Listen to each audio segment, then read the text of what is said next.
2018년 8월 2일 예수님의 메시지 말씀 유다서 1장 5절. 그러므로 너희가 전에 이것을 알았지만 내가 너희로 생각나게 하고자 하는 것은 주께서 그 백성을 이집트 땅에서 어떻게 구원하셨고 그 후에는 믿지 아니한 자들을 어떻게 멸하셨는가 하는 것이라. 10절. 그러나 그들은 자기들이 알지 못하는 것들을 비방하고 또 사나운 짐승처럼 본능적으로 아는 것들로 자신들을 부패시키느니라. 창조주이신 주 하나님을 진노하시도록 만드는 것은 하나님의 이름을 부르는 자들의 불신과 고뇌에 찬 의심들이다. 자신은 예수 그리스도 안에 속해 있다고 말하지만 항상 마음속에 의심과 두려움과 불신을 품고 있는 지식도 아닌 자신만의 지식을 가지고 자신의 생각에 맞추어 하나님의 말씀을 판단하며 하나님을 가장 슬프게 한다. 그러므로 이 모든 죄는 하나님을 경외하고 숭배하는 것이 아니라 자신 자아를 숭배하는 데서 비롯된다. 자신 마음의 주인 자리는 비어있는 법이 없다. 자신 마음에 하나님이 주인이 되어서 계셔야 하는데 자신이 주인 노릇하고 있는 것이다. 자신을 우상하고 있는 죄의 모체이다. 그래서 죄의 모체는 다른 모든 죄를 낳는 죄의 근원이다. 그것은 불신의 죄이다. 이교도들과 영지주의자들과 무신론자들과 불신자들에 대해 말하는 것이 아니다. 예수 그리스도 안에서 주여를 부르는 자들에 대해 말하는 것이다. 자신은 주님이 전부라고 하지만 전혀 아니다. 자신 안에 자신이 주인 노릇하기 때문에 말씀을 골라가며 따져서 논쟁하는 것이다. 이런 자는 주 하나님이 말씀을 직접 눈앞에서 하신다 해도 판단할 사람이다. 하나님께서 이 같은 불신의 죄를 어떻게 심각하게 생각하시는지 알아야 한다. 그래서 어린아이 같은 마음을 가지라고 한 것이다. 하나님은 순수하고 단순한 선한 양심을 가진 자들을 사랑하신다. 그래서 유다는 불신의 죄에 대하여 교회에서 경고를 하였다. 너희가 본래 모든 사실을 알고 있으나 내가 너희로 다시 생각나게 하려고 한다고 강력하게 경고한 것이다. 유다는 신자들에게 하나님의 불신에 대해 어떤 태도를 취하시는지 상기시키고 있다. 나는 하나님이 그분의 구원받은 백성들 가운데 있는 불신에 대해 극도로 혐오하신다는 것을 너희에게 기억나게 하려고 말하는 것이다. 백성들을 구원해 내셨으나 그 후에 불신하는 자들을 멸하셨다고 유다는 경고하였다. 종말의 때에 휴거 성도들에게 회개하고 돌이키라고 이 말씀을 해주는 것이다. 고린도전서 10장 11절. 이제 그들에게 일어난 이 모든 일이 본보기가 되고 또 세상의 끝날들을 당한 우리에게 권면으로 기록되었느니라. 하나님은 구약에서도 그러하셨듯이 하나님의 백성을 육체적으로 멸하시지는 않으시지만 기록된다. 오늘날 불신에 대한 하나님의 심판은 영적인 것이며 엄중하기는 마찬가지다. 불신은 오늘날도 과거 구약과 다름없이 파괴적인 것이다. 지금 당장 자신이 소금기둥으로 변하지 않는다고 해서 땅이 갈라져 삼키지 않는다고 해서 주님의 말씀을 가지고 논하며 따지겠는가? 지금 당장 불이 내려와 사라지지 않지만 자신의 영적인 삶은 파괴되어 가고 있음을 알아야 한다. 휴거 성도들은 정신 차려야 한다. 죄의 모체인 죄를 범하고도 그것을 두려워하지 않는 것은 머리 검은 짐승과 같다. 하나님께서 제일 심각하게 경고하시고 책망하시는 것은 사람의 행위의 죄도 증오하시지만 말씀을 골라가며 불신하고 논하고 따지는 것을 최고로 증오하신다. 이것이 모체의 죄의 근원이기 때문이다. 자신 속에 말씀의 생명의 생수가 가득 채워져서 넘쳐나야 하는데 판단의 죄로 가득 채워지기 때문이다. 자신들의 한마디 한마디 쏟아내는 말이 질병을 퍼뜨리는 것을 알지 못하고 불신의 죄임을 심각하게 여기지 않는다. 천사들이 자신의 언행을 기록한다고 한 것을 흘려들었기 때문이다. 자신들의 영과 혼과 육체를 다른 모든 죄로 열어주는 큰 대문이다. 그러므로 자신 육체를 파멸로 이끄는 파괴적인 삶이라는 것을 잊지 마라. 이 땅에 있는 이 시기 이때가 회개할 수 있는 기회이다. 지금이 기회이며 오늘이라는 시간이 당장 자신들의 미래인 공중재림 휴거를 준비하는 시간이다. 무서운 날이 곧 임할 것이다. 주님의 진노 아래가 아니라 주님의 은혜 아래로 피난처가 되어야 한다. 지금 휴거 성도들은 꿀같은 예수님의 메시지 말씀을 먹고 있다. 이 말씀도 자신과 잘 맞지 않는다고 한다면 더 이상 할 말이 없는 자이다. 자신의 지식 아닌 지식이 우상으로 자신의 방을 채우고 있음을 알아야 한다. 하나님의 마음을 소유하고 싶어하는 자이면 말씀의 생수가 자신 안에서 생명으로 들어오면 그 얼굴이 빛이 나게 되어 있다. 하나님의 선하심과 기뻐하시고 온전한 뜻이 무엇인지를 말씀이 생명샘이 된 휴거 성도들은 잘 알 것이다. 매일 자신의 언어 행동을 분별하며 영적이고 거룩하고 경건한 습관으로 전진해 나가야 한다. 그러므로 자신의 생각은 행동을 낳고 행동은 습관을 낳고 습관은 성품을 낳으며 성품은 자신의 인생을 결정한다고 보면 된다. 자신 마음, 생각이 자신의 운명과 가족과 부모, 형제, 친척, 이웃의 운명까지도 결정하는 것이다. 가두리 양식장의 소유권을 자신이 소유하지 마라. 모든 물고기는 하나님의 소유권이다. 자신 안에 자신의 의가 가두리 양식장의 주인 노릇하고 있음을 알아야 한다. 그러므로 주님의 마음을 소유한 자는 그 마음이 불같은 열정으로 타오르기 때문에 주인 대신 주님의 말씀에 순종해 삶을 살고 있는 것이다. 이런 성도는 주님의 마음을 품은 자이며 주님의 성품을 소유한 자이고 주님의 사랑을 품은 자이다. 자신 안에 자신의 모자라는 지식과 자신의 의가 우상되어 주인 노릇하는 자는 진정한 믿음의 본질을 깨우치지도 못한 채 안다고 하지만 교인만 될 뿐 휴거 성도는 되지 못한다.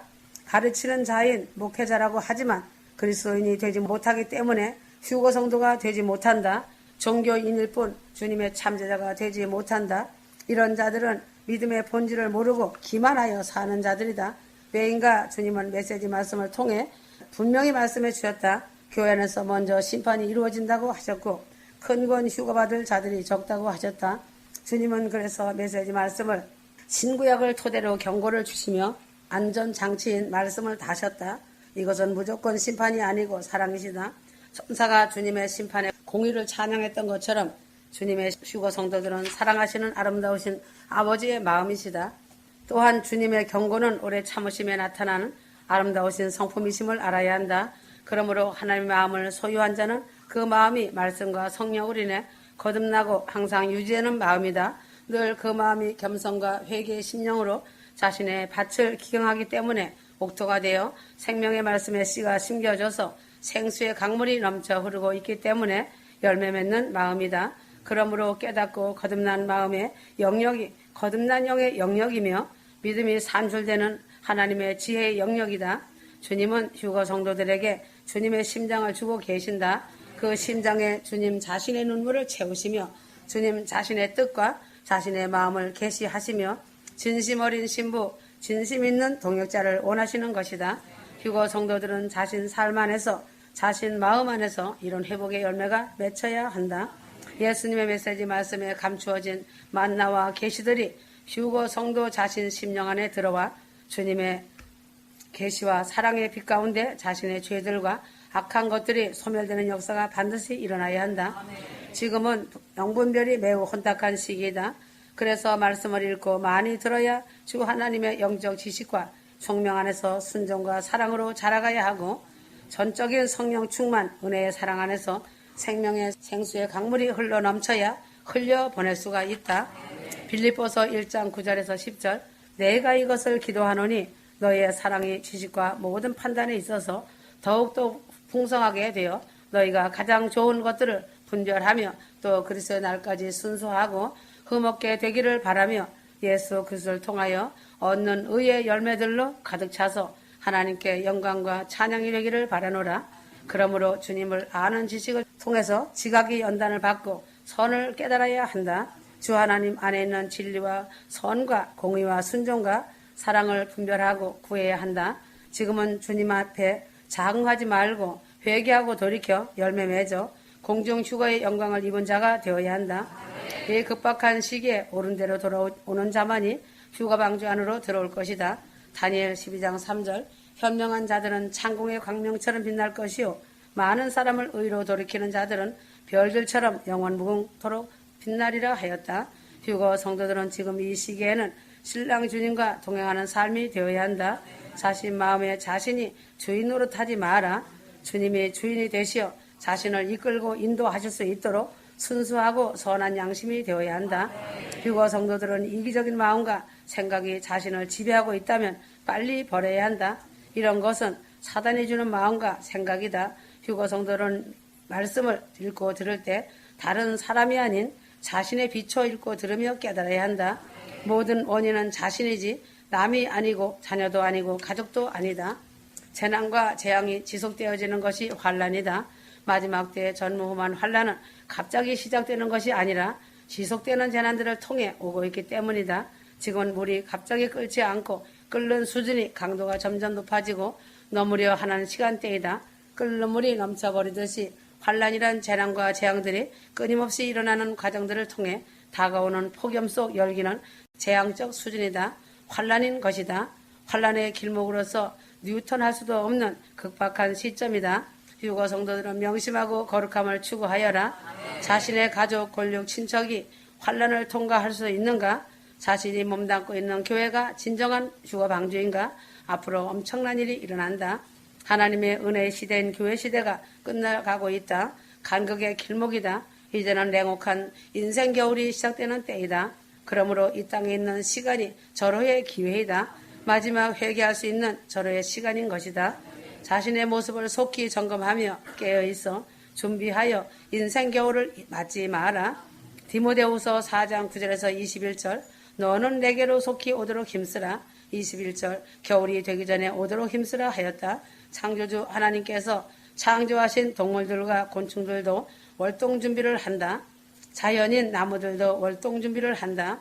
가을이면 온갖 나뭇잎들이 울긋불긋 옷을 입었다가도 냉혹한 겨울로 들어서면 영양을 조절하기 위해서 잎사귀의 영양 공급을 중단시켜 낙엽을 만들어 나뭇잎을 떨어뜨려 버림으로 최소한의 영양으로 추운 겨울을 지낼 수 있는 준비를 하고 있다. 하물며 만물의 영장이라고 하는 인생이 냉혹한 환란이 오기 전에 주님의 부르심을 받아 천국으로 올라가는 준비를 하지 못하는 것은 월동준비를 못하는 인생이다. 디모데후서 4장 6절에 기록한 것을 보면 로마 옥중에 수감 중인 바울 사도는 에베소에 머물고 있는 디모데에게 보내는 편지에서 너는 어서 내게로 오라. 겨울 전에 어서 오라고 부탁을 했다. 사도 바울은 자기가 육체의 집을 떠나 하나님 품으로 갈 날이 가까워지는 것을 알고 동시에 복음 전도를 같이 하며 동고동락하던 데마가 어려움과 고통을 참지 못해 세상으로 떠나버렸고 누가 의혼만 같이 있는 고로 서로 의지할 사람이 없어 믿음의 아들인 디모데에게 빨리 오되 겨울이 오기 전에 오라는 것은 겨울에 입던 외투와 가족 종이에 쓴 것을 가지고 오라고 편지를 보낸 것이다.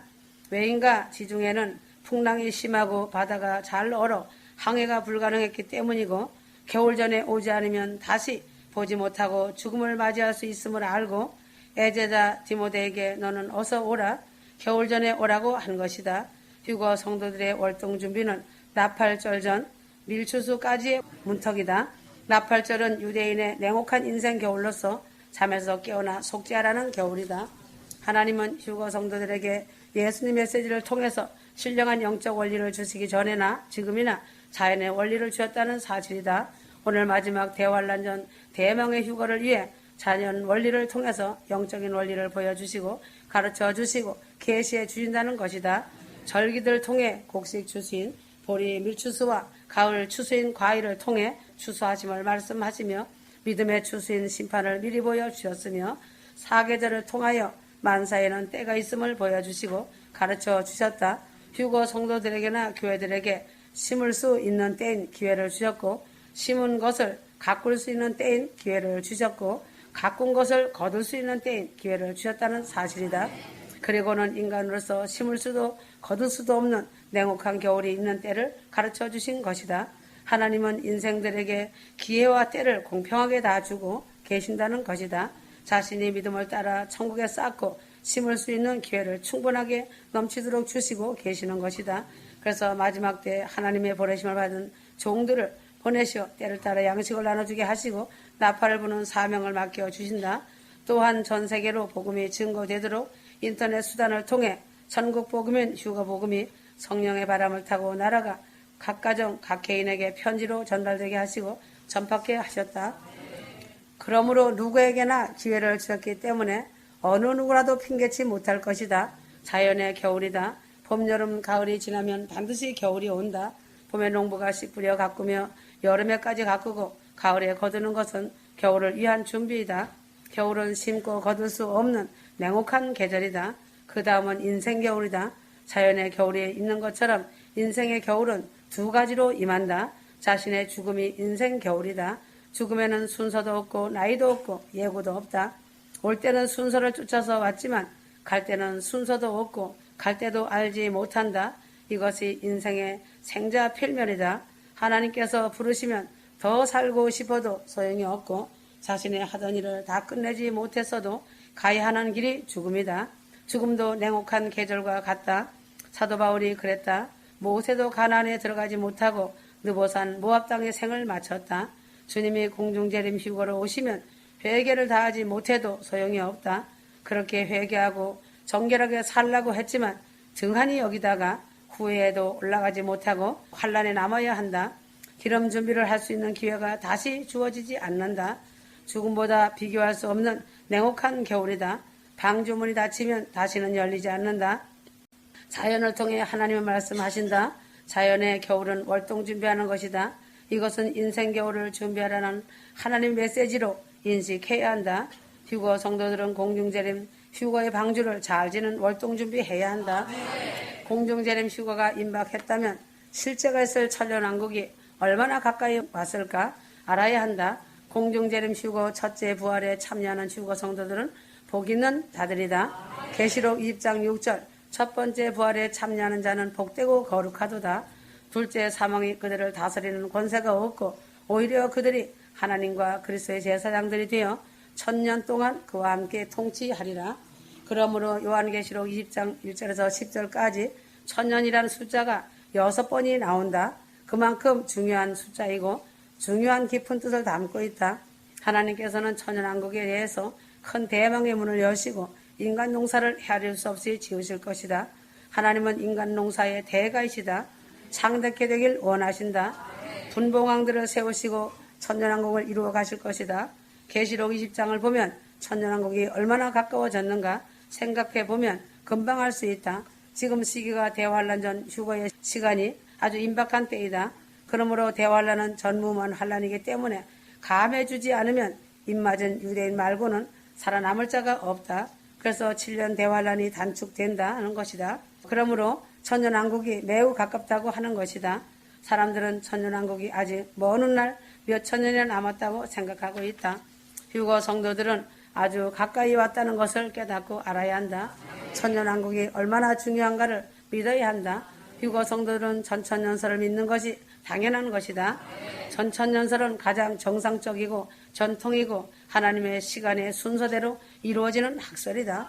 전천년설이란 실제하고 천년왕국 앞에 예수님 공중재림이 확실하게 일어난다는 사실이다.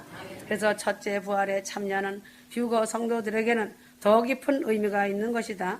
그때 주 예수 그리스도와 같이 내려와 왕노릇하며 다스려야 하기 때문이다. 전천년설을 7년 환란 전에 휴거가 일어난다는 것 또한 사실이다. 환란이 오기 전에 성도들의 휴거가 일어나면 하늘에서는 혼인잔치하고 땅에서는 7년 환란이다. 7년 환란이 끝날 때 예수님이 백마를 타시고 내려오실 때 예수님의 신부된 용사들도 백마를 타고 뒤따르며 내려와 예수님의 입에서 이 한 검이 나와서 그것으로 만국을 칠 것이다. 예수님의 신부들은 철장 권세를 가지고 내려와 싸운다. 짐승이라 불리던 적그리스도를 잡고 거짓 선자도 잡는다. 악한 자들을 다 진멸하고 적그리스도의 7년 통치는 막을 내린다. 천년왕국은 낙원과 다름없는 평강과 기쁨의 나라이며 오염되지 않은 깨끗하고 평온한 나라로서 자연세계 또한 너무 아름답다. 계시록 19장 20절 짐승이 잡히고 그 앞에서 이적을 행하던 거짓 선지자도 함께 잡혔으니 이는 짐승의 표를 받고 그의 우상에게 경배하던 자들을 이적으로 미혹하던 자라. 이들이 산채로 유황불 못에 던지우고 적그리스도와 종교의 영으로 지배하던 거짓 선지자의 종말은 함께 잡혀서 이 둘이 유황불이라는 지옥으로 던져지는 것이다. 이들이 뉴월드 오더로 세계를 지배했던 자들이다. 그러나 이들의 운명은 길어야 7년이다. 감해주면 7년도 못하고 지옥으로 떨어진다. 또 천사가 무적행 열쇠와 큰 사슬을 그 손에 가지고 하늘에서 내려와 결국 용을 잡아 쇠사슬로 묶는다. 옛뱀이며 마귀 사단이다. 옛뱀이란 아담과 하와에게 선악을 알게 하는 나무의 실과로 미혹하던 짐승이다. 마귀란 거짓의 아비로 온 천하를 꾀던 자이고 속이는 자였다. 사단이란 타락한 천사의 우두머리이고 교만의 왕이다. 더 이상 활동할 수 없도록 잡아 결박하여 천년 동안 무저갱에 던져 다시는 만국을 미혹하지 못하는 것이다. 계시록 20장 3절 천년왕국이 끝나갈 때 반드시 잠깐 노일이라. 천년왕국 백성들은 시험하여 양과 염소가 갈라진다. 천년왕국을 다 마치고 백보자 심판으로 양과 염소로 갈라. 양은 천국으로 염소는 지옥으로 인간 농사는 다 끝나고 영원 천국이다. 아멘.